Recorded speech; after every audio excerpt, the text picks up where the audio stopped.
बाजारातून काय काय सामान आणायचं आहे यादी बनवली असेल तर मला दे.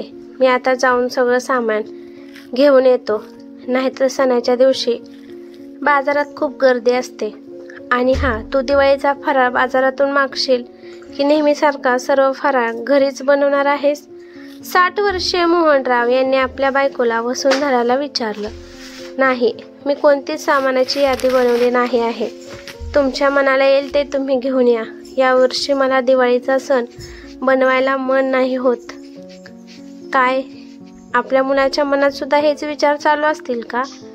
तो तर त्याच्या बायको आणि मुलांसोबत उत्साहात सणाची तयारी करत असेल.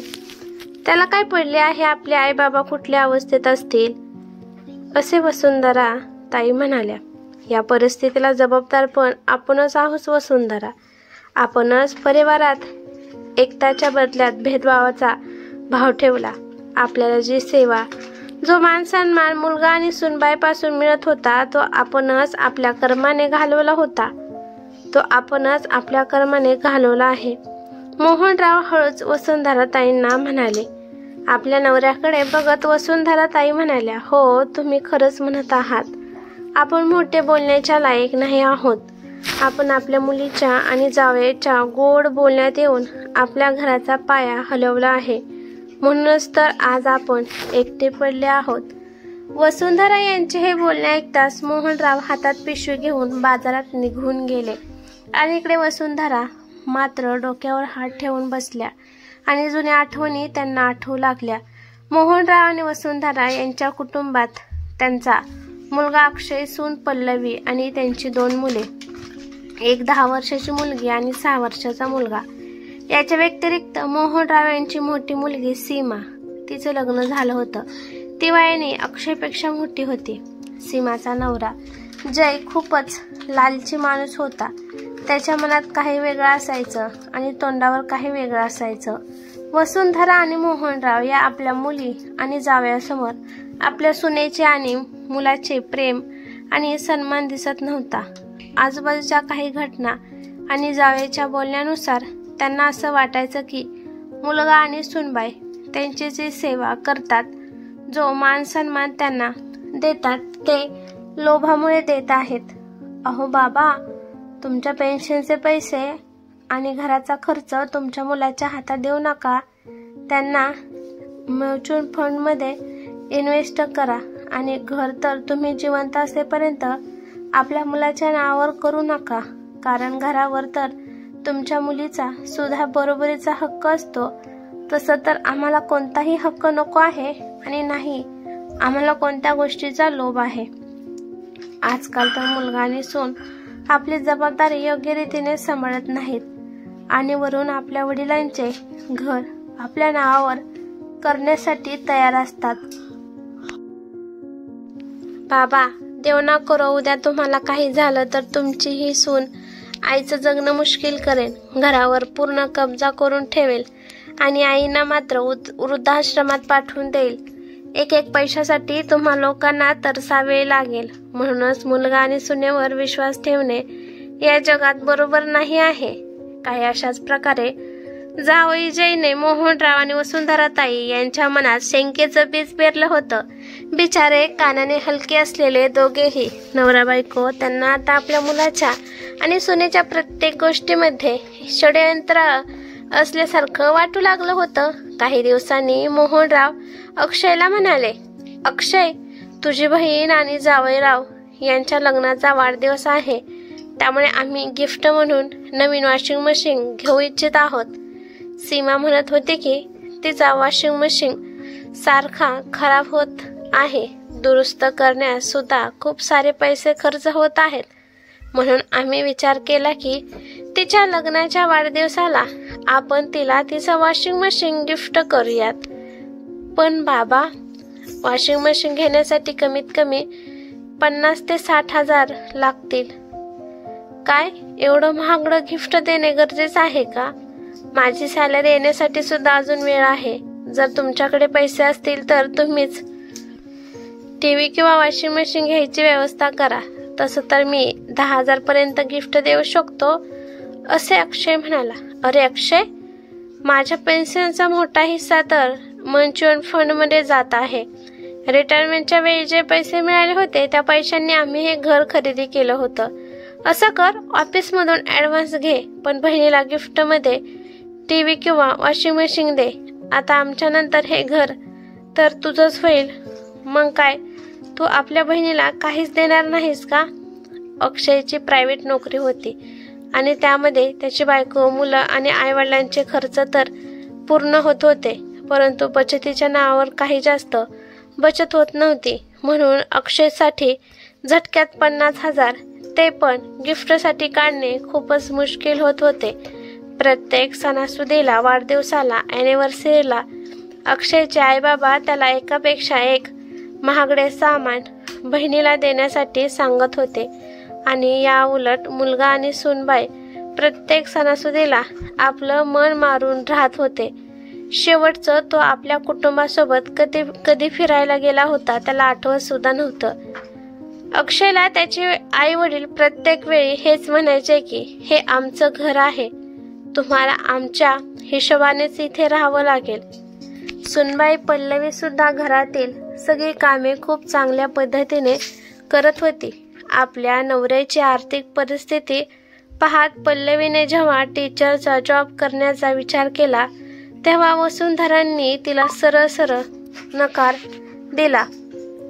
कारण जर पल्लवी जॉबला गेली असती तर त्यांचा आराम आणि त्यांचे खाणेपिणे कोणी बघितलं असतं. पल्लवी आल्यापासून त्यांना आपले जीवन अगदी आरामात जगण्याची सवय झाली होती. वसुंधराची मुलगी सीमा तिच्या मुलांचे घातलेले कपडे पल्लवीला देत होती. तेव्हा पल्लवी म्हणायची सुद्धा की मला कपड्यांची गरज नाही आहे, जे आहे त्यात आम्ही संतुष्ट आहोत. तेव्हा वसुंधरा तिला खूप ओरडायच्या आणि म्हणायच्या, अगं तुझी नणंदबाई तुम्हा लोकांबद्दल एवढा विचार करते आणि तू आहेस जी मोठा रुबाब दाखवत आहेस. नंदेचं प्रेम समजून पल्लवी कपडे घेत होती, परंतु वसुंधरा ताई जेव्हा तिला आणि तिच्या मुलांना नवीन कपडे खरेदी करण्यापासून मनाई करत असायच्या तेव्हा पल्लवीला खूप वाईट वाटायचं. छोट्या छोट्या गोष्टीत तिला टोमणे मारणे, तिच्या प्रत्येक कामात कमी काढणे हे तर वसुंधरा ताईचे आवडीचं काम होतं, परंतु पल्लवीवर चांगले संस्कार झाले होते त्यामुळे ती कधीही त्यांना उलट उत्तर देत नव्हती.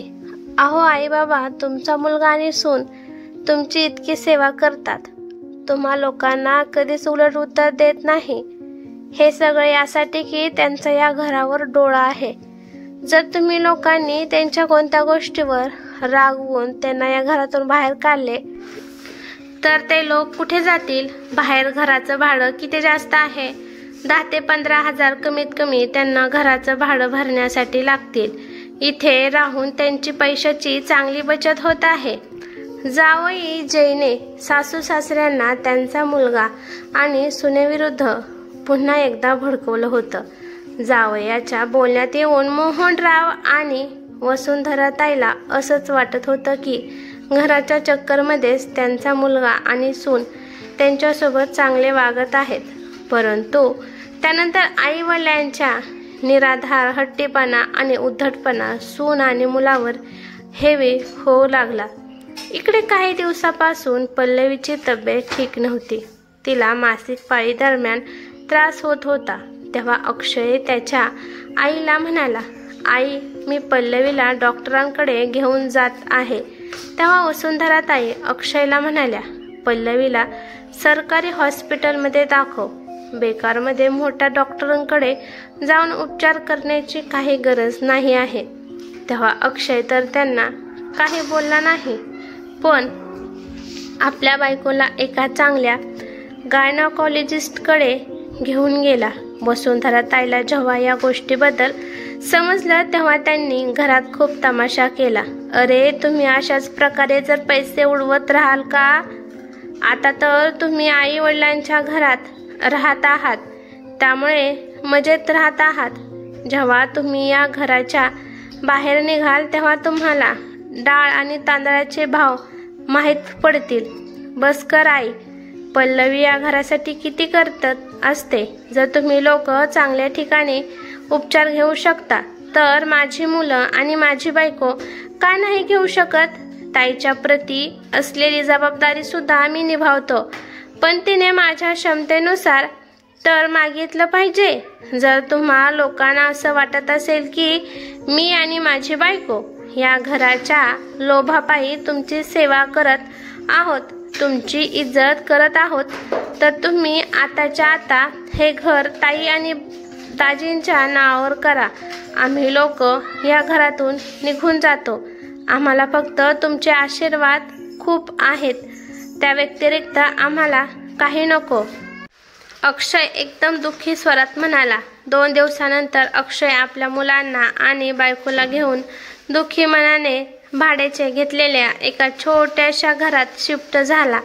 आपल्या आईवडिलांच्या म्हातारपणात त्यांना एकट्यांना सोडण्याची अक्षयची अजिबात इच्छा नव्हती, परंतु गोष्ट आता त्याच्या बायकोच्या आणि त्याच्या आत्मसन्मानाची होती. मोहनरावांनी आणि वसुंधराताईंनी त्यांना थांबवण्याचा प्रयत्न सुद्धा केला नाही. वेगळं झाल्यानंतर पल्लवीने एका स्कूलमध्ये नोकरी करायला सुरुवात केली आणि सोबतच ती घरी मुलांचे ट्युशन सुद्धा घेत होती. जो वेळ ती आपल्या सासू सासऱ्यांची सेवा करण्यात घालत होती, तोच वेळ आता पल्लवी आपल्या नवऱ्याला साथ देण्यात घालत होती. ते म्हणायला तर साधी भाजी भाकरी खात होते, परंतु ते संतुष्ट होते आणि ते आपल्या आयुष्य आरामात घालवत होते. दुसरीकडे एक ग्लास सुद्धा इकडचा तिकडे न करणाऱ्या वसुंधराला दिवसा तारे दिसू लागले होते. म्युच्युअल फंडमध्ये पैसे टाकेन सुद्धा आता बंद झाले होते, कारण की आता जेवण बनवण्यासाठी आणि घरातील इतर कामे करण्यासाठी एका मोलकरणीला ठेवण्यात आले होते. मुलींनी सुद्धा आईवडिलांची काही मदत नाही केली. उलट मुलगी आणि जावई तर अजून सुद्धा गरम लोखंडावर हातोडा मारण्याचे काम करत होते. बघा ना, किती कृतज्ञ निघाले तुमचा मुलगा आणि सून. तुम्हाला सोडून निघून गेले. तुम्ही लोक एक काम करा, तुम्ही आमच्या घरी राहायला चला. मी तुमच्या लोकांची पूर्ण काळजी घेईन. मी या फ्लॅटमध्ये माझं ऑफिस बनवेन. तुम्हा लोकांना तर माहीतच आहे माझं ट्रॅव्हल एजंटचं काम आहे. खूप दिवसांपासून मी माझ्या ऑफिससाठी एक चांगली जागा शोधतच होतो. जावई जयरावांनी मोहनरावांना फूस लावली. त्यामुळे मोहनराव आणि वसुंधराताईला आपल्या मुलीचे आणि जावयाचे बोलणं योग्य वाटू लागले. मोहनराव ते घर आता आपल्या जावयाच्या नावावर करणारच होते, पण एके दिवशी त्यांनी आपल्या जावयाचं काळ सत्य ऐकलं. अरे, माझे सासू सासरे पूर्णपणे माझ्या वशमध्ये झाले आहे. आता या मोक्याच्या ठिकाणी असलेला 2 BHK फ्लॅट माझ्या नावावर होईल. मग मी या दोघा म्हातारीला वृद्धाश्रमात पाठवेन. जावई जय आपल्या कुठल्या तरी मित्राला फोनवर या सगळ्या गोष्टी सांगत होता. तेव्हा मोहनरावांनी जावईचं हे सगळं सत्य ऐकलं होतं, परंतु मोहनरावांना सगळं माहीत असताना सुद्धा ते काहीच माहीत नसल्यासारखं जावयाला म्हणाले, जावई बापू, आम्ही इथेच आमच्या घरात राहू इच्छितो. आम्ही तुमच्यासोबत तुमच्या घरी नाही येणार, कारण लोक काय म्हणतील. आई वडील जाऊन मुलीच्या घरी पडले आहेत. आम्हाला जर कोणत्या गोष्टीची गरज लागली तर आम्ही तुम्हाला नक्की सांगू. तुम्ही तर आमच्या मुलासमान आहात.